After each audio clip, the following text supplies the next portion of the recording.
আসসালামু আলাইকুম। আপনারা আমাকে চেনেন, আমি সাজ্জাদের বউ তামান্না। কোথাও কোথাও কোনো জায়গায় কি নজির আছে একজন রিমান্ডের আসামিকে এভাবে গরুর মতো রশি বেঁধে আমার হাজব্যান্ডকে এলাকায় এলাকায় নিয়ে যায় মাইকিং করে জিরো টলারেন্স ঘোষণা করতেছে ওসি আরিফ। আসলে আমার হাজব্যান্ড কি কোরবানের গরু? আমার হাজব্যান্ডকে এভাবে নিয়ে যায় মেকিং করতেছে কেন? জিরো টলারের মধ্যে কি ওই টলারে আর জায়গা নাই আর কোনো ক্রিমিনালকে অ্যাটাচ করার জন্য? না, আমার সাজ্জাদকে আপনারা যেরকম ইচ্ছে এরকম করতেছেন। কোথাও কি নজির আছে যে মানে একজন রিমান্ডের আসামিকে এলাকা ভিত্তিক ঘুরায়ে ঘুরায়ে একেবারে গরুর রশি বেঁধে মানে যেমন ইচ্ছা তেমন করতেছে প্রশাসন? আসলে কি ওর ফ্যামিলি কোনো ব্যাকগ্রাউন্ড নাই? মানে ওর জন্য কথা বলার কেউ নাই? তো তো এখন আমিও তো মেয়ে মানুষ, আমাকেও 2-3টা মামলা দিয়ে বসে আছে। এখন আমি কি করব বলেন?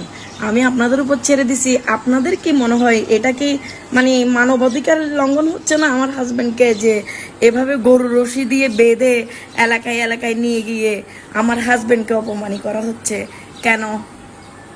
আমি আপনাদের কাছে প্রশ্ন ছুড়ে দিলাম, আমার হাজবেন্ড যদি অপরাধী হয় আমার হাজবেন্ডের বিচার আদালত করবে। ওসি আরিফ আমার হাজবেন্ডকে অ্যারেস্ট করে নাই, আমার হাজবেন্ডকে সুচি অ্যারেস্ট করাইছিল। আমি এটা বারবার বলছি যে ওসি আরিফের কোনো ওইখানে সুযোগই নাই। বসুন্ধরা সিটিতে আমরা ঘুরতে গেছি, ওই অবস্থায় আমার হাজবেন্ডকে সুচি দেখছে। দেখার পরে ওইখানে সিকিউরিটি গার্ড রুমে নিয়ে যাওয়ার পরে আমরা 3 ঘন্টা পরে পুলিশ আসছে, 3 ঘন্টা পরে আমি এবং আমার স্বামী একসাথে অ্যারেস্ট হই। আমি পরের দিন ছুটে আসি। আমার হাজবেন্ড যখন তামান্না তামান্না করে চিল্লাইতেছিল, আমি তখন আমার মোবাইল হারাই গেছে, তাই মোবাইলের জন্য 5 মিনিটের জন্য আমি নিচে নামছিলাম। একসাথে অ্যারেস্ট হয়েছি।